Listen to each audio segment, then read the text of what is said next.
Hello, and welcome back to the Strange Water podcast. Thank you for joining us for today's conversation. At the end of 2022, Vitalik was on an episode of the Bankless podcast, in which Ryan Sean Adams asked, "What is your assessment of crypto after this crazy year?" Now remember, 2022 was the year where the moon crashed into the earth, and where the Adderall-induced mania finally fell apart under the Bahamian sun. So suffice to say that there was a lot to say, but Vitalik gave one answer that really helped me understand the moment that we were living through. 2022 was also the year of zkEVMs, right? So 5 years ago, the zeitgeist basically was that, oh, there is this fancy thing called zk technology, and like maybe theoretically it could make abstract proofs and you can turn things into polynomials and like put stuff on top of stuff and maybe eventually verify an Ethereum block. But like, come on, it's so high overhead that's going to take like literally 4 weeks to make a proof and 4 years to actually audit the code to do any of that, right? But fast forward to 2022, and we have multiple zkEVM implementations that are all promising some kind of mainnet launch next year. Like, this is amazing, right? Like, zkEVMs have just gone from being a non-existent pipe dream to being the, I think, clear and manifest long-term and possibly even medium-term future of scaling Ethereum. So here we are, about a year later. Multiple zkEVM implementations did come to mainnet, so much so that the zkEVM itself isn't a particularly sexy problem anymore. In fact, the technology and the narrative have moved so far in such a short amount of time that much of today's conversation would be mostly unintelligible back then. What's your data availability strategy? Have you considered an alternate execution environment than the EVM? What pieces of your stack are going to leverage restaking? And on and on and on and on. And even a year ago, we could all see the big hairy problem that was beginning to emerge. Yes, the rollup-centric roadmap seems great in theory, but in practice, if it requires a massive fragmentation of liquidity and composability, does the rollup-centric roadmap destroy everything that makes crypto amazing? Well, today I am so excited to announce that we have the perfect guest to answer all of these questions and to show us the future of blockchain scaling. Brendan Farmer, a co-founder of Polygon and a co-leader of Polygon Zero. Over the next about 70 minutes, you will learn so much about the future of Polygon, blockchain scaling, and of Ethereum, with a particularly deep dive into the new and very exciting AggLayer, a first-of-its-kind solution to an increasingly fragmented rollup-focused world. Of all the conversation we've had on Strange Water, this might be one of my favorites. And I hope you take away just as much from Brendan as I did. One more thing before we begin. Please do not take financial advice from this or any podcast. Ethereum will change the world one day, but you can easily lose all of your money between now and then. Okay, let's bring out Brendan.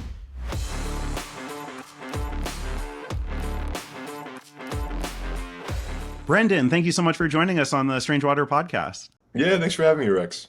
Of course. So before we get into all the incredible stuff that's happening with Polygon and with AggLayer and just like the revolution that you're bringing to us, I'm a big believer that the most important part of every conversation are the people in it. So with that as a frame, can you tell us a little bit about yourself, how you found crypto, and eventually how you made your way over to probably the most important infrastructure entity in this industry? Yeah, I mean, Rex, you're hyping this up a ton. I hope I'm going to be able to live up to this. But yeah, so I think for me, I studied math in college, math and philosophy, and toward the end of my time in undergrad, I started to get into cryptography, just encryption as a result of kind of the Snowden leaks and just sort of worrying about privacy concerns. And then, so I was kind of like tiptoeing around that for a couple years, and then Ethereum launched, and I was living in San Francisco and started to go to Ethereum meetups. I'm sure like a lot of people, and just kind of became really interested in cryptocurrency and Ethereum and just what you could do. And so I think for me, the journey into crypto really like started accelerating when Vitalik launched the Plasma paper. And so this was, I think, 2017, and and there was this line in Plasma where it was like, okay, we provide security and safety with this cool game theoretic mechanism using fraud proofs or whatever sort of design, and they referenced, but you could also use zero knowledge proofs or snarks to kind of make all of this better. And I had sort of like vaguely heard about what zero knowledge proofs were, but didn't know if the math would be accessible or how to get into it.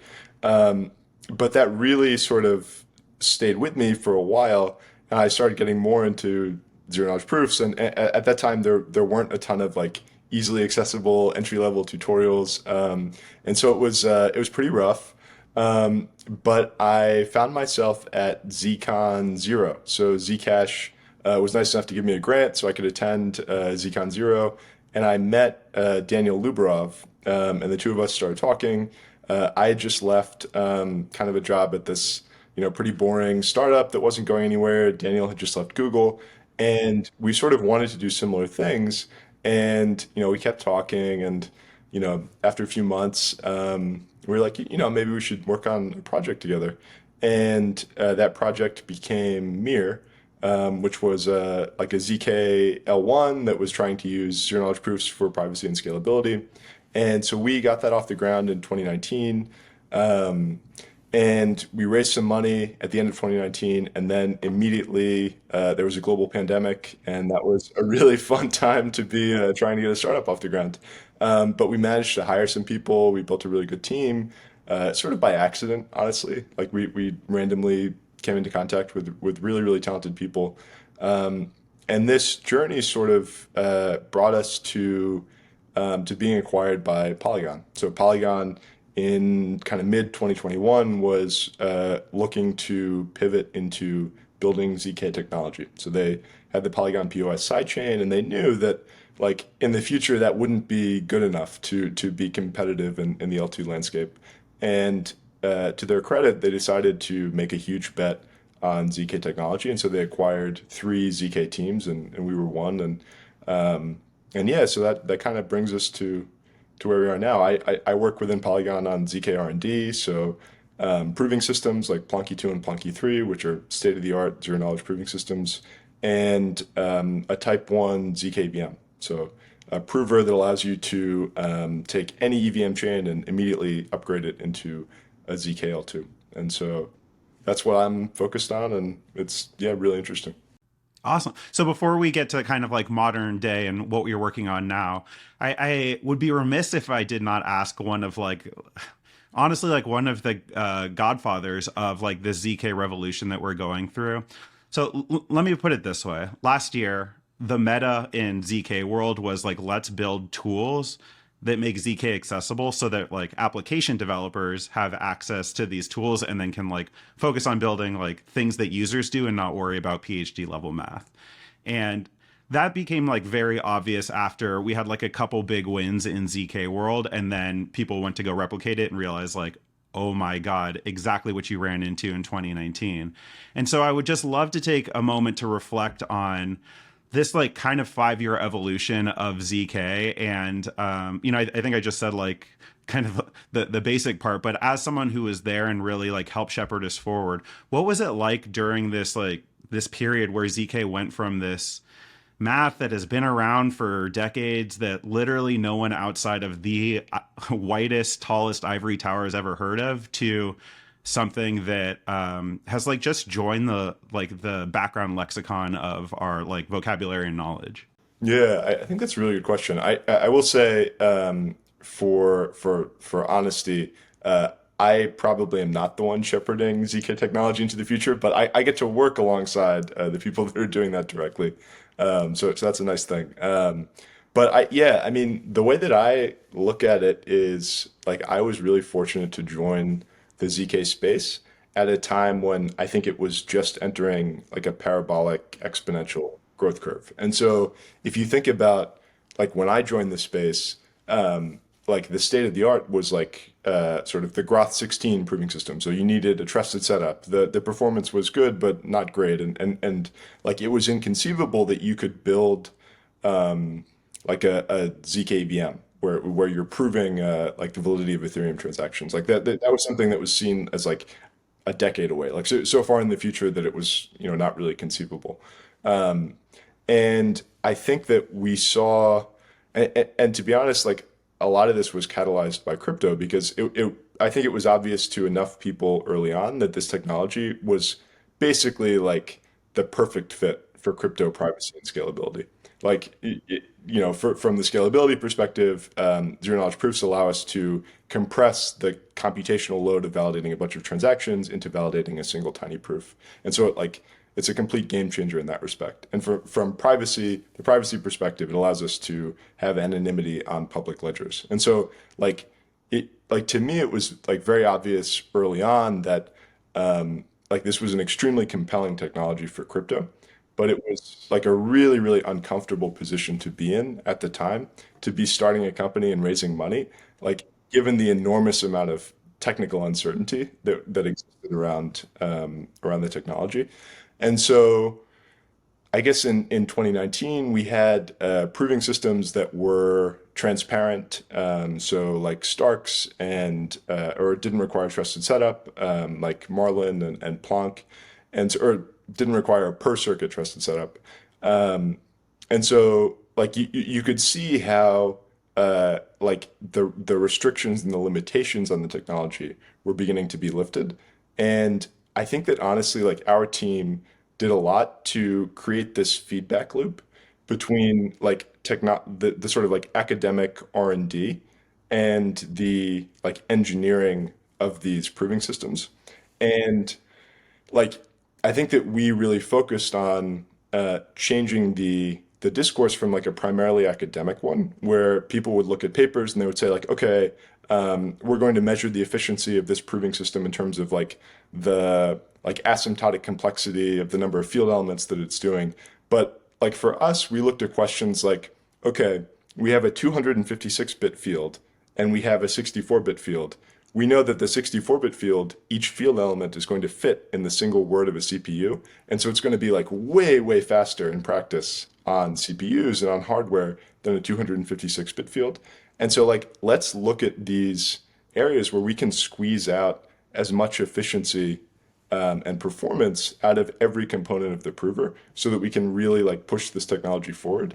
And I think that if you look at like the progression from 2019 to the current day, like we've seen a huge like leap forward in what's possible, both from our work, from work of others, working on like binary fields and other really interesting areas. Yeah. So last summer, I had the great pleasure to have like sit down one-on-one for 30 minutes with Professor Dan Boneh at Stanford SBC. The thing, like both of us were just like so awestruck by him, much more than like I never want to put myself on the same level as Professor Boneh, but what is special about crypto is this interface between academia and entrepreneurialism. And like we've seen this in tech for now, like especially internet tech, and for like the last 30 years. But there was just something so special about like sitting in that conference room at Stanford, watching grad students and researchers from Microsoft and just like people that like live and breathe in academia come out, give a like presentation on their paper, and then watch like 4,000 kids writing down, this is exactly how I'm going to turn it into a startup. And again, just to add a little more onto that, I went to Stanford. I took intro to number theory from Professor Boneh 11 years ago. Left the space entirely, and actually during that time, the like example he gave at the end was about quantum cryptography, nothing to do with crypto at all, even though this is 2012. And so I asked him, was like, talk to me a little bit about the transition for you personally, how it was like going from quantum to crypto. And he's like, somewhere around Ethereum time, I wrote a research paper, I published it, and then 2 months later, somebody had raised millions of dollars on that paper. And I thought, it happens. It's a fluke. That was pretty cool, but it is what it is. And then like 2 months later, the exact same thing happened. And that's when he realized, like, oh my God, there's something different happening here. And everything that you just said kind of speaks to that so loudly. And I guess why I'm again going to call you a godfather of like the ZK revolution is not because like the important part is the research and the mathematics. Like that's been going on for 50 years. The important part is what's happening now, which is us figuring out that this like really, really weird idea of like hiding numbers behind an elliptical curve has like real applications for things that are transforming the world right now. And we're still early in that process. We still get to watch it, but I can't even imagine what it was like in 2019.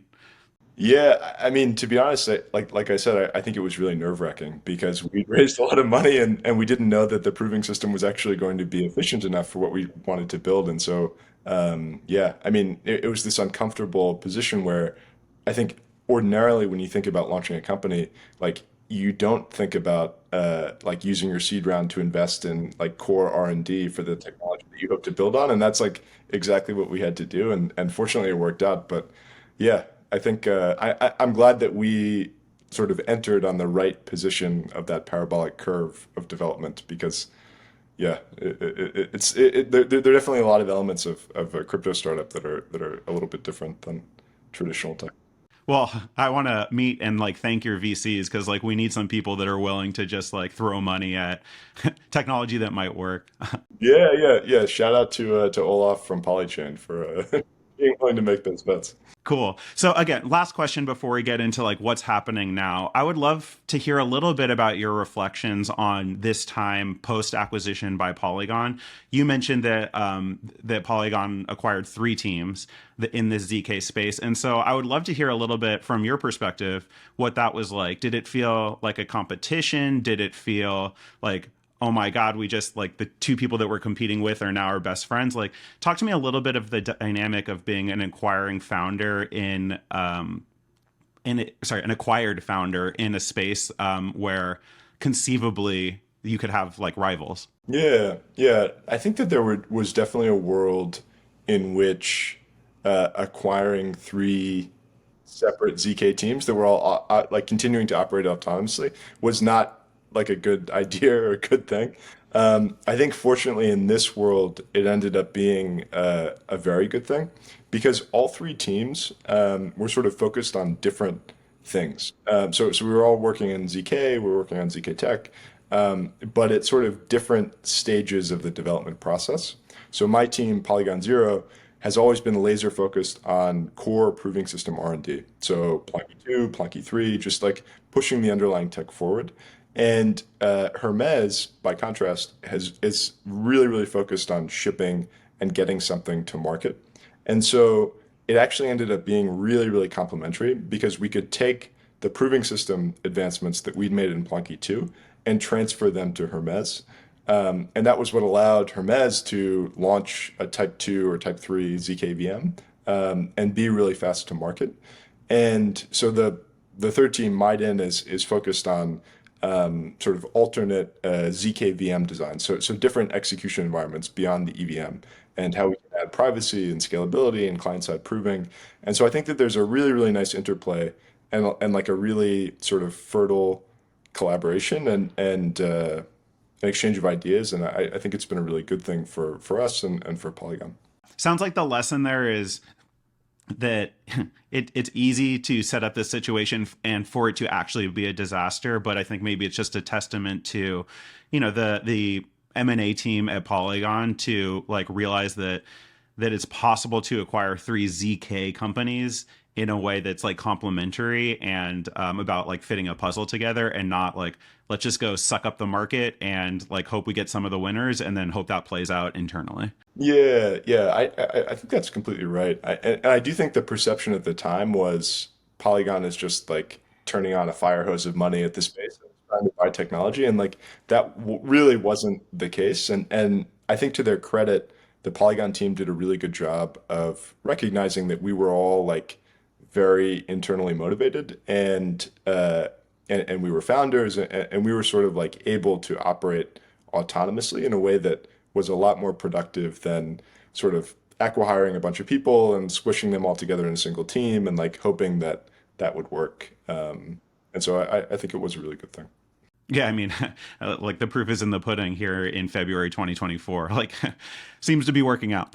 Yeah. So far, so good. Cool. So I'm having a little trouble coming up with a transition here. So I'll lean on you a little bit about this. Like what we need to start talking about is Polygon zkEVM, and that kind of gets us into AggLayer. And I think it makes sense to kind of just skip over Polygon POS, and then maybe at the end we can kind of wrap around and talk about how we get from Polygon POS, which is a lot of TVL today, to like a future that does Polygon POS exist? Is it migrated over? But let's just fast forward for now straight to Polygon zkEVM.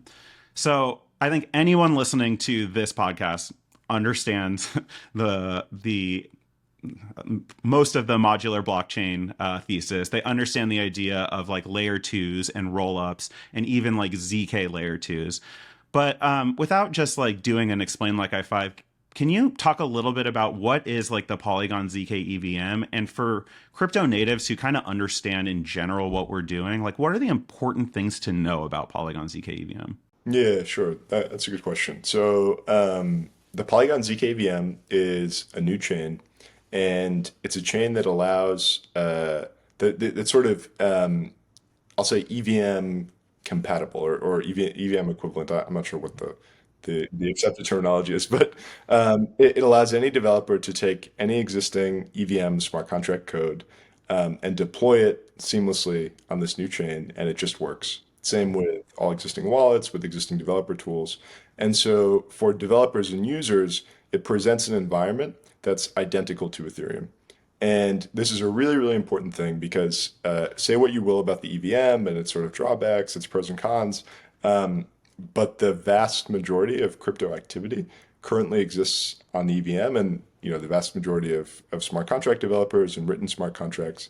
And so it's really important, at least in the short term, to preserve compatibility with the EVM and to allow for the transfer of all of this accumulated knowledge and tooling and application development to be migrated to a new chain where transaction fees are much lower than on Ethereum, where we can sort of optimize for these different things like latency and cross-chain composability. And so that's sort of the vision for zkEVM. And so the zkEVM chain that Polygon released launched last March, and we actually have an update that's coming soon that we announced, I guess, last week, or I don't know when this will air, but sometime within the last few weeks. So it's an upgrade, and it's a much more performant zkEVM prover, and it exposes a new mode, which we call the Type 1 mode. And so what the Type 1 allows you to do is previously with a zkEVM, you needed to start up a new chain to have this environment where that was sort of EVM compatible or EVM equivalent.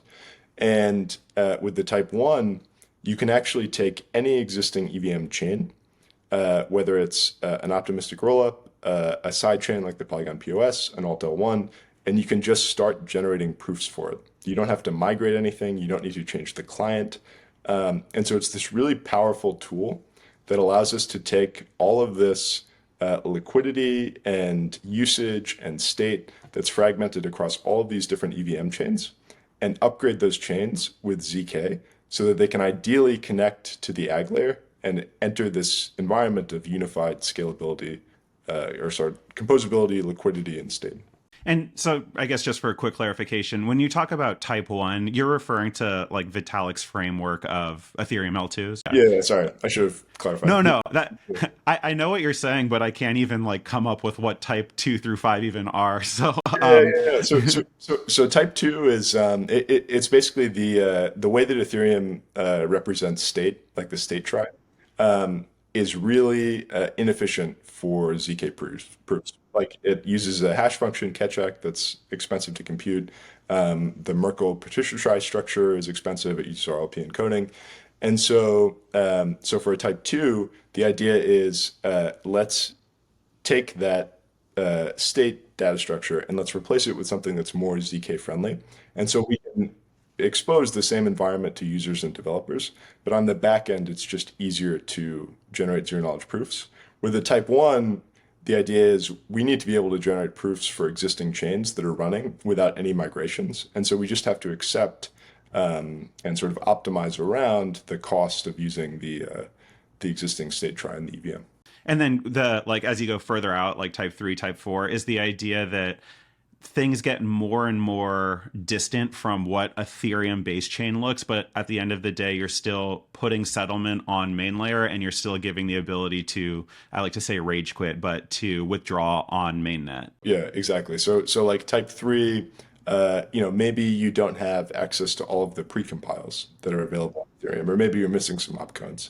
And then type 4, I'm not sure if there's a type 5, but type 4 or 5, it's like, okay, you're no longer in the EVM, you're in some different zkEVM, but you're able to compile Solidity contracts to run on this zkEVM. And there might be some compatibility issues, there might be some issues with dev tooling, but maybe you're getting an improvement in performance for generating proofs.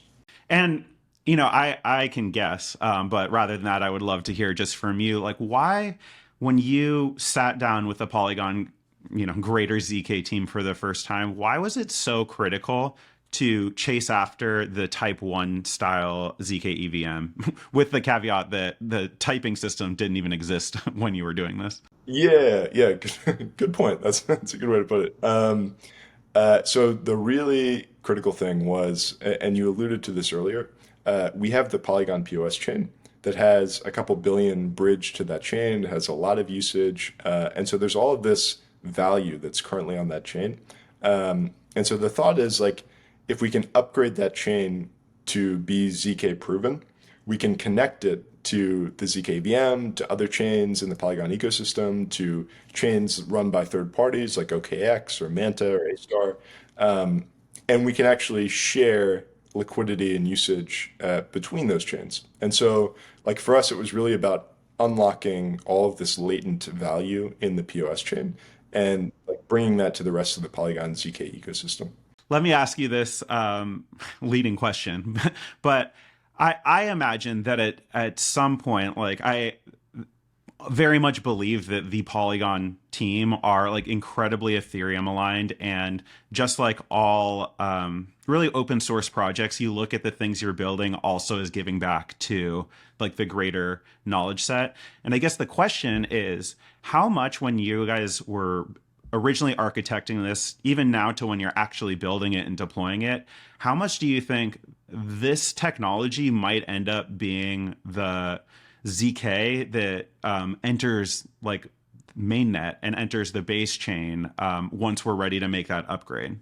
Yeah, so I didn't want to be presumptuous and say that earlier, but I think that that's a huge part of it, right? Like we, I entered crypto through the Ethereum ecosystem. We really enjoy being within and contributing to the Ethereum ecosystem. And so the idea that we could develop technology and be the first to generate proofs for real mainnet Ethereum blocks at a very, very low cost was like an incredibly exciting thing for us, because like we sort of envision this future in which the mainnet Ethereum chain is ZK proven. So you might be using some application on the web that depends on state that's on Ethereum, or depends on the ability to send transactions via a blockchain. And in order for you to be able to do that trustlessly, you can either run an Ethereum full node, which you cannot do in the browser, unfortunately, or you can ZK prove, someone can ZK prove Ethereum and can provide a proof that allows you to have full node security guarantees in a very, very lightweight way. And so this is like I think a really important property for the future of Ethereum, and it's something that we're excited to contribute to. Awesome. Well, yeah, again, I really see like Ethereum at the base net has to go ZK for so many reasons. But at the end of the day, it's just like, if we don't, then we have infra and alchemy, and fine, we'll give next cycle, let's say we have one more.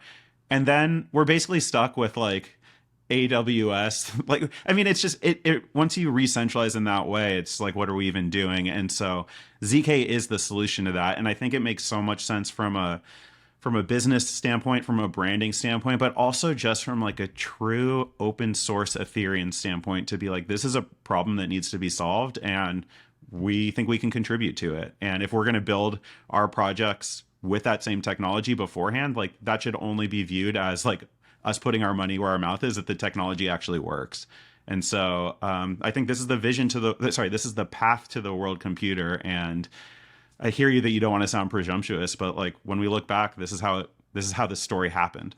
Yeah, I mean, for us, like we want to be viewed as being Ethereum aligned and being positive contributors to the ecosystem, and we think that you should like look at what people do and not what they say, and like we think this is like a really meaningful action to like support the continued growth and development of Ethereum.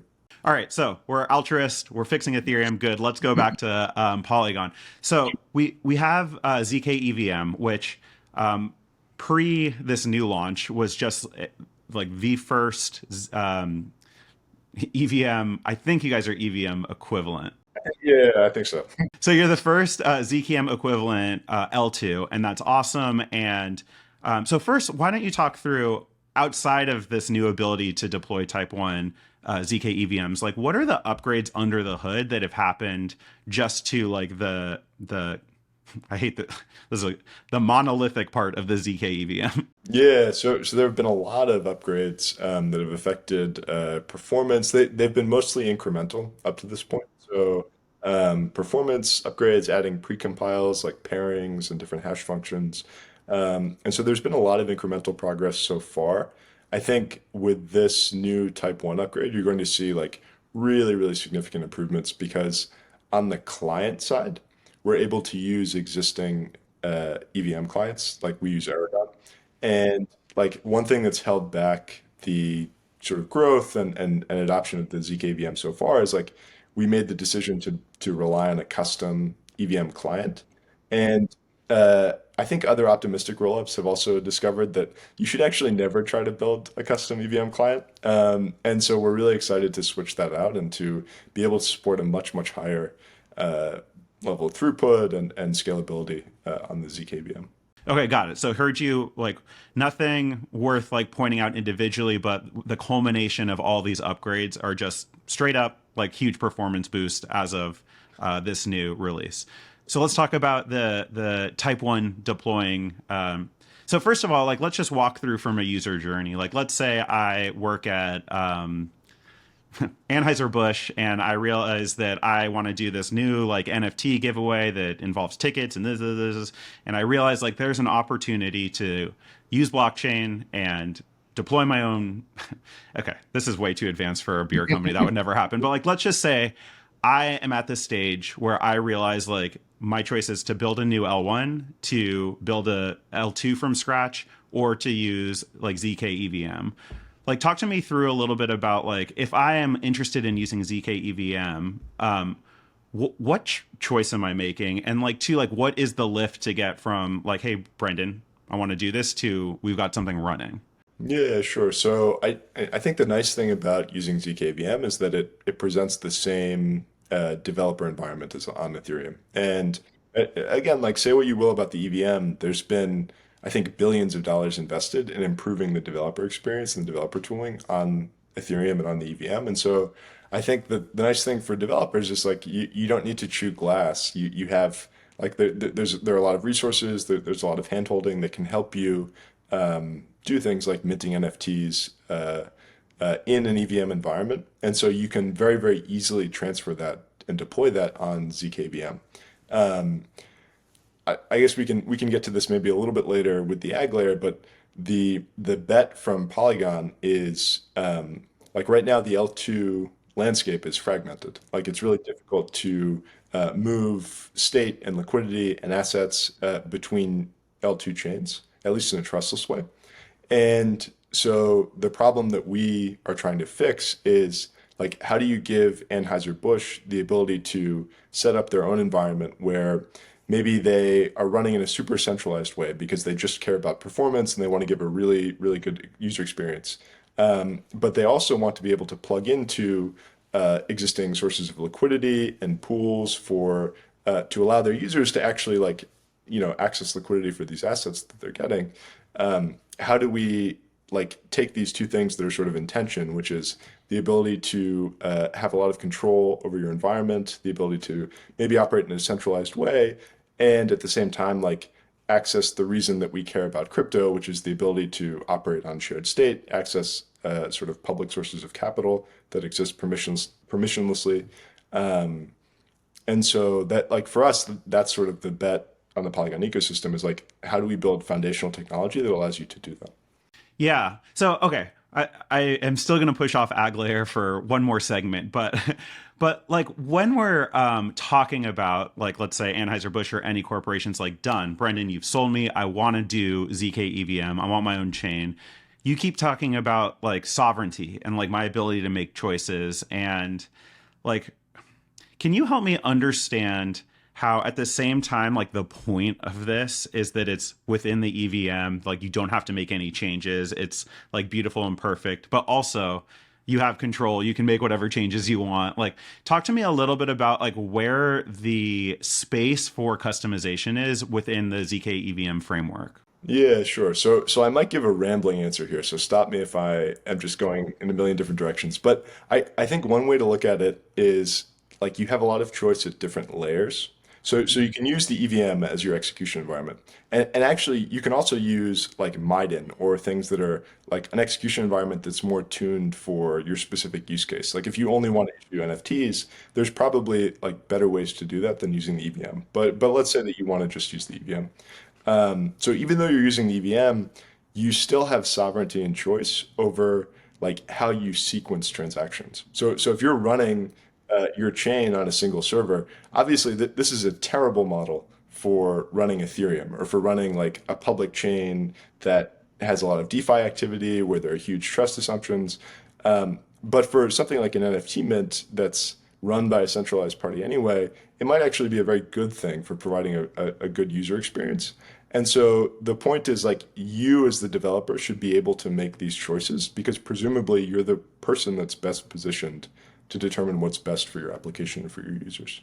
Yeah. So I was working my way into just getting to this question, but I think you got us there perfectly. Because what I find so cool about the era that we're entering right now is that we're realizing through the power of ZK that I think it's a mistake for anyone to shit on the EVM. Like, yes, I understand that it like basically came out of like a couple guys in like over a weekend just like jamming something out and like it wasn't really thought through and that's fine. But literally, have you tried using JavaScript? It's exactly the same thing. And the point is more about just the amount of like people involved and the amount of people trying to make it better. That being said, like the EVM does suck. And what we're finding is through the power of ZK is that we can have alternate computing environments and then project it back into the EVM through ZK. And the one like we somewhat interesting to me is like the Solana VM and like what something like Eclipse is doing. Much more interesting to me is something like what Risk Zero or what Succinct Labs are doing, which are like completely unrelated to blockchain environments at all, but they just have the ZK proof. And so with this as a background, my question to you is like when we're talking about the whole structure, including the AggLayer, including all the things you're building together, if I want to build a within the ZK ecosystem, sorry, the ZK EVM ecosystem, am I tied to the ZK EVM as my execution environment? Or is what you're building really about the scaffolding to just say, whatever you're building will help it settle regularly and with composability back down to mainnet? Yeah, so definitely the latter. And I really like the way that you put it, where ZK allows you to take all of these different execution environments and project them back onto the EVM. And I think that like is a really evocative metaphor, and I think that that's exactly how we think about it. Like you can imagine someone who wants to basically replace centralized crypto exchanges and but wants to do it in a non-custodial way. And probably like accepting the overhead of the EVM or even the Solana VM is not like is not really a trade-off that they want to make because they're so performance sensitive. And so in that case, like being able to take through Risk Zero or through I think the Succinct Labs project is looks amazing. Like being able to develop custom execution environments, but still being able to plug into all of the liquidity and state and users that exist on the EVM. That's like a huge transformative thing. And I think that like enabling composability between different execution environments is something that's essential for crypto to really grow past its current stage. So I think this is now the perfect opportunity to transition over to AggLayer. But I think in order to transition, I think it would be helpful. We've talked about two terms. We've talked about zkEVM, and we're about to talk about AggLayer. And then there's another one which we haven't touched, which is CDK, or Chain Development Kit. Can you talk a little bit about like are these three different concepts? Is this one concept? Like how should we think about these three things? Yeah, sure. So the way that I would put it is that the CDK is a software development stack that allows you to launch new chains in the Polygon ecosystem. So it has a client, it has a choice of execution environments, like you could use a zkEVM, you could use Maiden. In the future, there will be a lot more choices. And so the CDK is like the building block. And like you can opt for zkEVM in a CDK chain. And in fact, a lot of the chains that are launching CDK chains are opting for zkEVMs. Um, but I would look at CDKs as like the unit or the like the building block of the Polygon ecosystem, and then the aggregation layer as the thing that stitches together all of these CDK chains into a single environment that feels like using a single chain. So where you have unified composability and liquidity and state, and users don't have to think about like bridging or trust assumptions or like moving between chains to access liquidity as they're using the Polygon ecosystem. Got it. So like everything is a CDK chain, but not everything is necessarily a zkEVM chain. Exactly. Got it. So that brings us to AggLayer, and I think we've like touched on enough of it that if you're paying attention and if you're listening to this podcast, you probably already know what it is. But just for the sake of completeness, like, would you just give us definition and like overall vision of like what is AggLayer? Yes, sure. So AggLayer stands for aggregation layer. It's a shortened form of aggregation layer. And fundamentally, it does a really, really simple thing where it provides safety for super low latency, cross-chain, asynchronous and synchronous interaction and composability. So it allows chains to interact very, very quickly while maintaining safety. And so this is really important because if you think about the way that cross-chain composability works on the L2 ecosystem today, like what does it take to move trustlessly between like the Polygon zkEVM and Starknet? So you have to take your funds on Polygon zkEVM, you have to withdraw them. So we have to generate a proof for your withdrawal, and that might take 2 to 5 minutes. And then that proof is submitted to Ethereum every 30 minutes. And then that block on Ethereum must be finalized. So that takes like 12 to 19 minutes. And then you have to transfer to Starknet. So that takes another 12 to 19 minutes. And then finally, you have your funds like an hour later on Starknet. And so if we think about like what's required for unified composability and liquidity, I think it's two things. So first is super low latency composability between chains. And the second is fungibility of assets. So right now we have this problem with bridges where if you want to like bridge directly between Polygon zkEVM and Starknet, you're accepting this trust assumption. So you're having to trust some property of a third-party bridge. But you're also like running into these liquidity issues because if I'm using Wormhole to bridge between Polygon and Starknet, I'm not getting like I'm taking ETH on Polygon zkEVM, I'm trying to bridge it. I'm not getting ETH on Starknet. I'm getting a wrapped synthetic version of ETH. And there might be liquidity for that token, there might not be, but like that's imposing a cost on the user in terms of complexity and then in terms of, accessing liquidity to convert from a wrapped synthetic to the native version of that token. And so like both from a usability perspective, but also from a cost perspective, that's just like a very bad thing. And so the AggLayer fundamentally solves these two issues. So it provides like a foundation for safety and cross-chain low latency composability.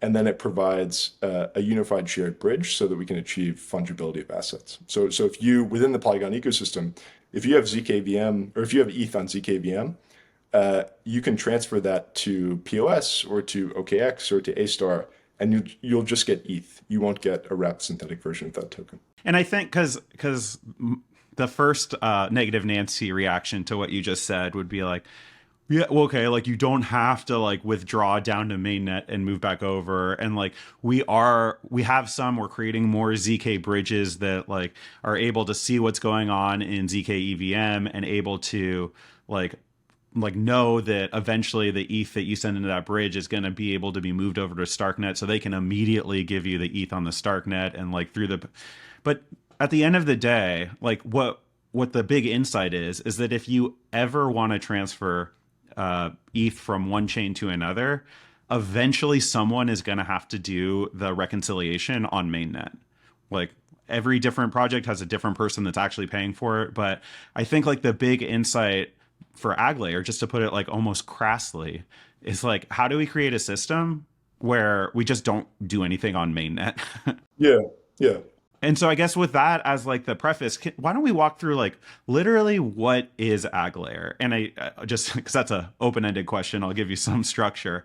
Like talk to us a little bit through about the architecture, like what exists on mainnet. If I'm deploying a new chain using CDK, whether or not it's EVM equivalent or not, like how does that interact with whatever is on mainnet? Like just talk us through what is actually being built here. So the AggLayer is a decentralized service, and it does something very, very simple. It accepts chain states from new chains or from chains in the Polygon ecosystem.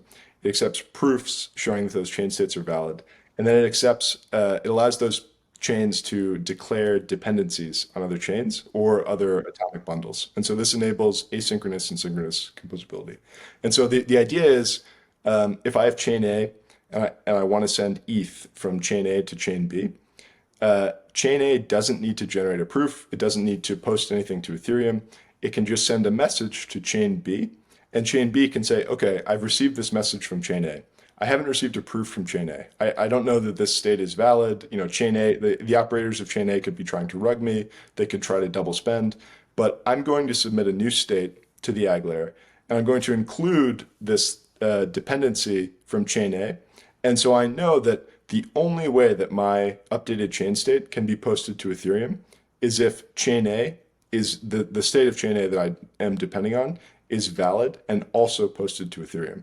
So we can generalize this to atomic bundles. So if I have a bundle of transactions that I want to execute on chain A, B, and C, I can guarantee via the AggLayer that that bundle will only be executed on each of those chains if all transactions execute successfully across all of those chains. So I can't have like a mint on chain C if I don't burn the equivalent amount of tokens on chain A.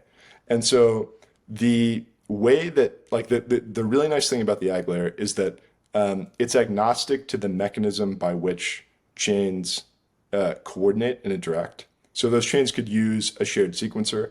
They could use like what Justin Drake calls super builders. So like heavily centralized, professionalized block builders that execute across many, many chains. They could use relays.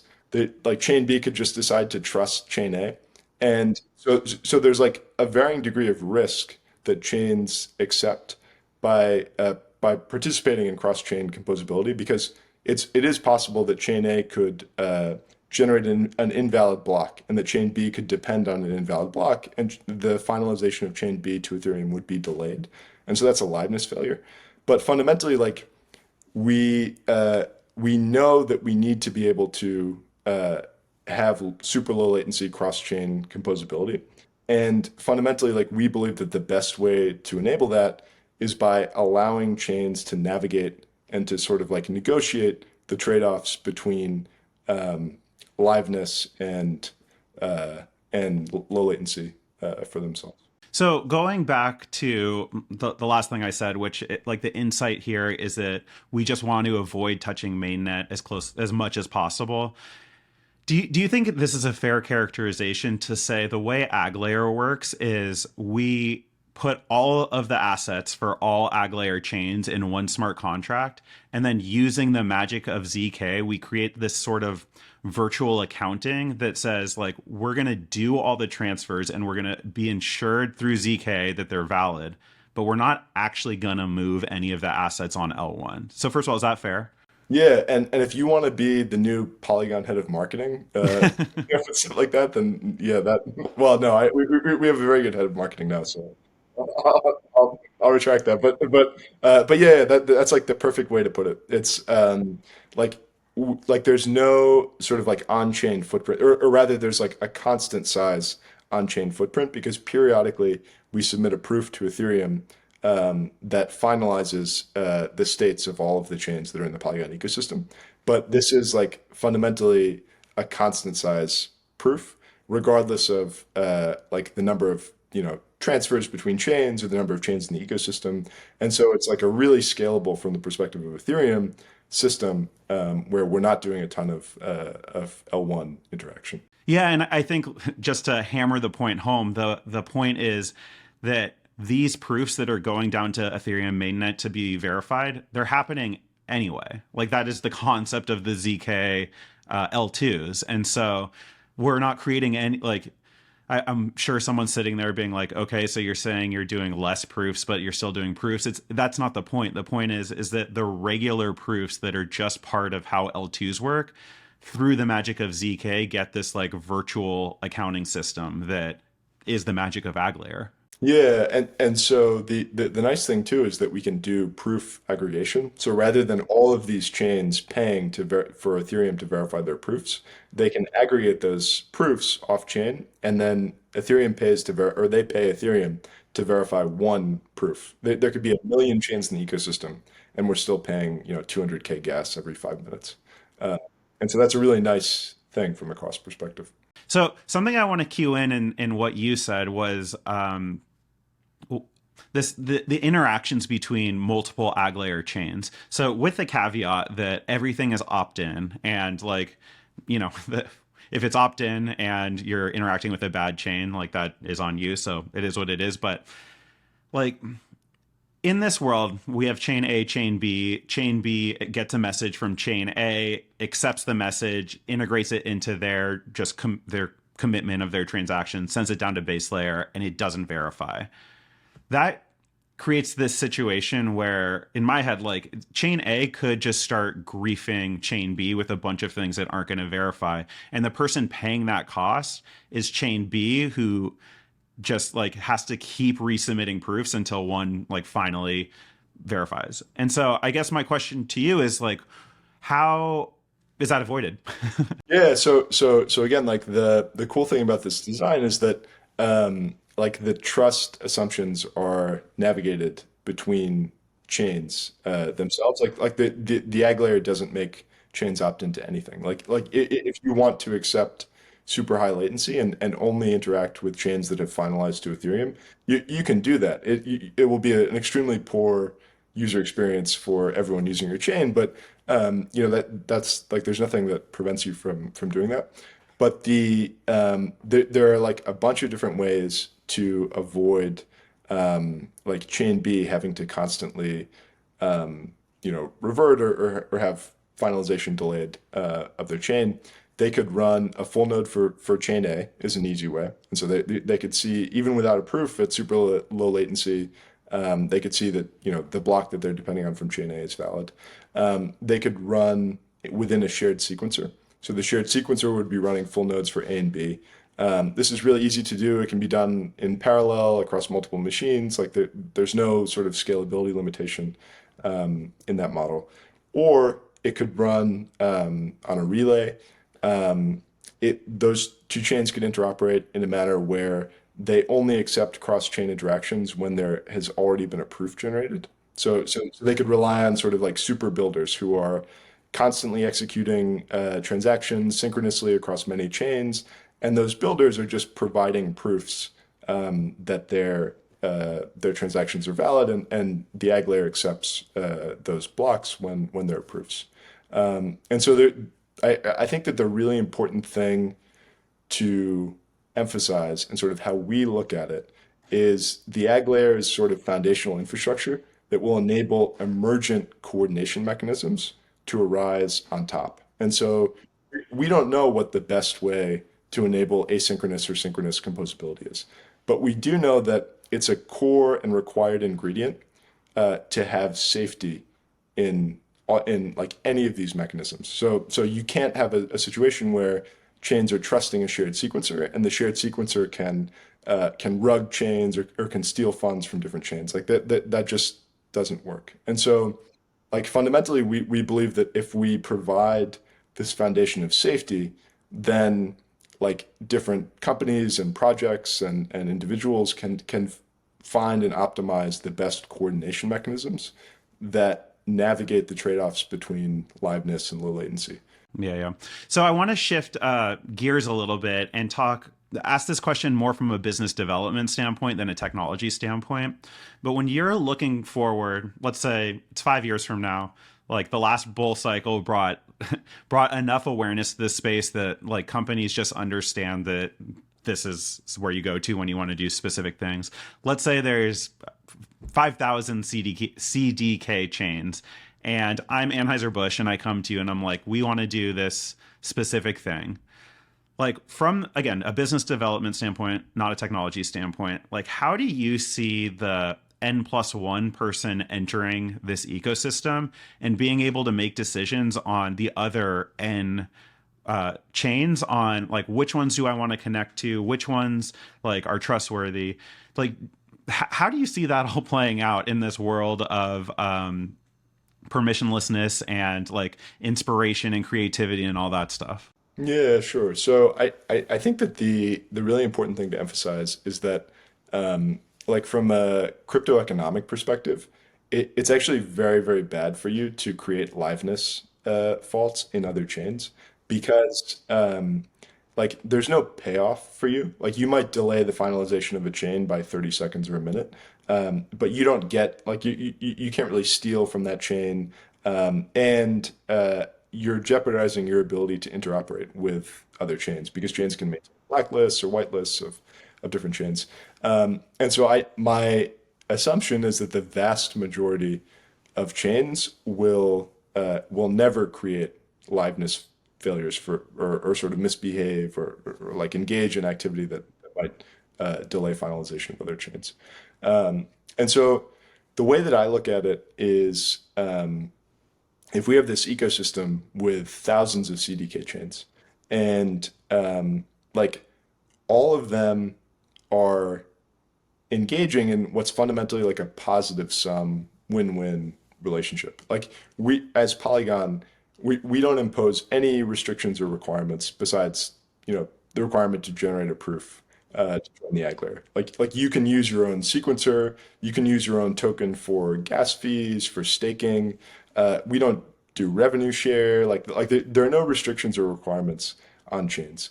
And so fundamentally, like the bet is if we have this ecosystem or this economy that has value, where there's liquidity and there are users, and there's state that's valuable, like every marginal chain, like every additional chain, that's able to bring positive economic value to this ecosystem, whether through an NFT mint or through some new DeFi primitive or a game or whatever, like that is fundamentally a win-win, both from the ecosystem perspective, because everyone in the Polygon ecosystem will be able to access that NFT or that DeFi primitive or that game, and vice versa. Like anyone minting an NFT can access a huge amount of liquidity within the Polygon ecosystem. Like we think that this will be like a self-reinforcing mechanism where like it just makes sense to join the AggLayer. Like you're not giving up anything. Like the only change is you're paying less to settle to Ethereum.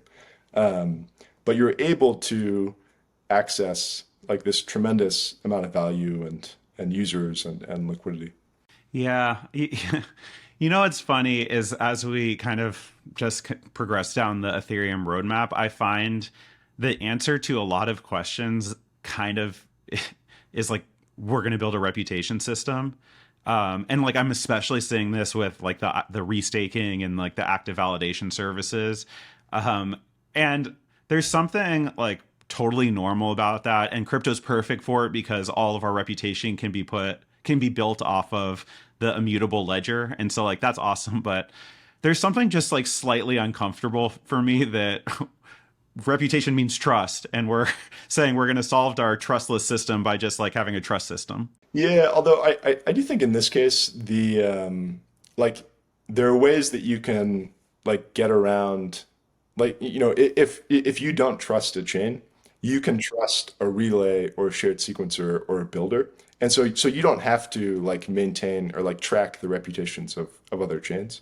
Um, and so I will say like I think it's hard to like explain in great detail on a podcast, but there are like a lot of mechanisms that I think that we can use to kind of like scale and enable like a lot of sort of chain to chain interaction in a way that's like fundamentally trustless. And I think that like there there's a lot more to sort of write about and to explain and to get into, but I think that this approach where like we provide safety as the foundational thing, like like you're only sort of accepting these compromises for liveness, and you know that this is like inescapable because fundamentally your users are not going to be willing to accept super high latency. Like if you want to enable unified liquidity, you need to do so at very low latency. And I think that once you have safety, there's like a huge design space that opens up for finding like mechanisms and ways to coordinate that they kind of offer like optimal trade-offs for different cases. Yeah, I like that. That, you know what, like maybe you're right about your reputation system comment, but at the end of the day, like what we're not sacrificing is safety. And like that's what's kind of important here. And so, yeah, hear you, like you'll never sacrifice on that. So, Brandon, before I know we're running a little bit low on time, but I can't let you go without talking a little bit about Polygon POS and this transition of Polygon POS into the technology that is like so exciting and being deployed right now. So, don't want to ask any like sensitive alpha or any secrets or anything, but can you just talk through a little bit about long term, like 5+, 10+ years? What is the role of Polygon POS, and like how do you see it interacting with this, like, and I don't mean to like throw punches here, but this like much more exciting technology that you're putting out there? Yeah, so I think the simplest way to put it is that Polygon POS will become a CDK chain and it will become like sort of the flagship Validium. And I think that there's a ton of room in the market for a chain that has super, super low cost and is still ZK proven and already has a ton of usage and exchanges are onboarded to it and users and wallets and tools and so I think that like at least in the short and medium term, it's like really exciting that Polygon POS can join this ecosystem. Well, that's super interesting. So, can you just talk through a little bit more about what that transition will look like? And I'm interested for Polygon POS, but really why I'm interested is because if it's possible to migrate a chain into the CDK and into AggLayer, like a lot of the questions I have around like specifically optimistic rollups and like how they are going to compete when they're just objectively a worse technology, like start to um, get answered. So can you just talk through a little bit about like what would that transition look like? I mean, I'm assuming mainnet, the TVL moves over to the different contract, maybe the proving system. Like, just talk through what does a transition look like? Yeah, that's a really good question. So the first thing is right now we're not using ZK at all for the POS. And so we're verifying consensus votes on Ethereum, and this is pretty expensive and it's annoying. And so the first thing is to move that to ZK. So to verify consensus with ZK. And then the second thing is to verify everything, so state validity with our type 1 prover. And so like every transaction that happens in the POS gets verified and we submit a single proof with every checkpoint that shows that everything that happened in the POS was valid. And so the third point which you correctly identified, and which is, I think, like an area of kind of like undersold complexity is migrating the bridge over to the unified LXLY bridge that's running with the AggLayer. And so we have some roadmaps for how we'll do that, that we'll share in the future. But that's something that we just want to ensure is done very safely and, so that no funds are at risk. And so that's something that's really important. You alluded to optimistic rollups upgrading to ZK rollups with the Type 1 prover. And that's something that I'm personally very excited about. And there's this question that comes up, which is, you're working on ZK tech. You have this fundamental technical advantage over optimistic rollups, and you're just going to give that to them in the form of the Type 1 prover because you've open sourced the prover, and so now every optimistic rollup is going to be able to take it. And I think that misses kind of the beauty of the AggLayer, which is like fundamentally we believe that all of this execution environment tech will become commoditized. It's all open source, like anyone will be able to use it. Any sort of advantage will be competed out over time. But fundamentally, like what we believe you should be building is the AggLayer, because we believe that no single chain is going to be able to accommodate all of the demand for scalability that will come when crypto reaches mainstream adoption. And so, like from my perspective, I would love if optimistic rollups upgraded to become ZK rollups and joined the AggLayer. And that's something that again is like a win-win for them. They can use their own sequencer, they can use their own tokens, they can use their own shared sequencers and like make their super chains within the AggLayer. But fundamentally, like the AggLayer is this required and necessary component for interoperability, and it's something that we believe that every chain will need to use. Yeah, and it sounds like if you're thinking, if you're starting from scratch, like just you use AggLayer, use CDK, it's fine. But if you're thinking of migrating over, the questions are always trade-offs, right? So if I move into AggLayer, I understand I get composability, I get liquidity, I get like all this stuff that we've been talking about for the last hour. And then the question is like, okay, what am I giving up? And I'll put you on the hot seat here. Literally, the only thing I can think of that you're giving up is that you don't own the private keys to your L1 smart contract with all the assets anymore, which you probably shouldn't own in the first place. But can you think of any other reason that any other thing you're giving up by moving over to AggLayer? No, I mean, I think that maybe there's like a narrative cost where, but I think that's like purely a short-term thing, and I think that will become like completely insignificant as like the Polygon ecosystem evolves to like being more than just Polygon.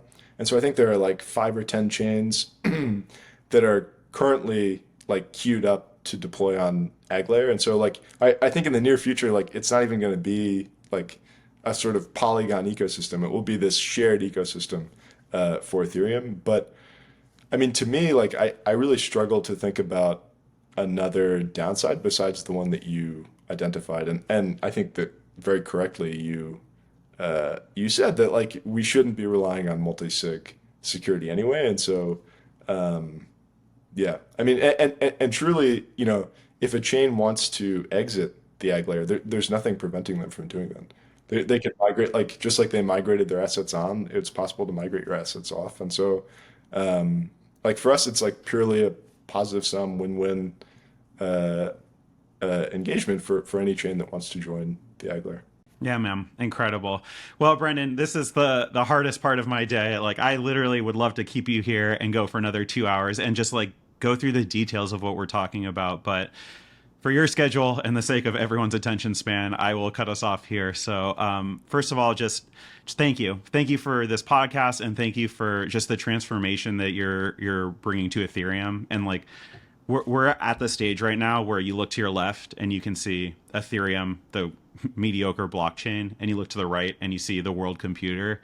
And like when I look right in front of me, I just there's like 8 entities that are like the part of that transformation, and it is so wrong to not recognize Polygon as like one of those 8, if not the head of the table. So just first of all, thank you on behalf of Ethereans, and thank you on behalf of the world computer.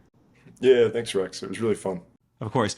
Before I let you go, can you just let the audience know where they can find you, where they can find Polygon? And I guess if they, after this conversation, are interested in either deploying a CDK chain or migrating over, like how do I start learning about that process? Yeah, sure. So I think our website has a ton of resources. You can follow us on Twitter at 0xPolygon. I'm, I think, underscore bfarmer on Twitter. Uh, yeah, I think reach out to anyone on the team, and we would be really happy to talk about either starting a CDK chain or upgrading an existing EVM chain. Incredible, man. Well, so excited. I can't wait to see what's coming up in the next year and beyond. And again, just man, thank you so much. Yeah, thanks so much, Rex.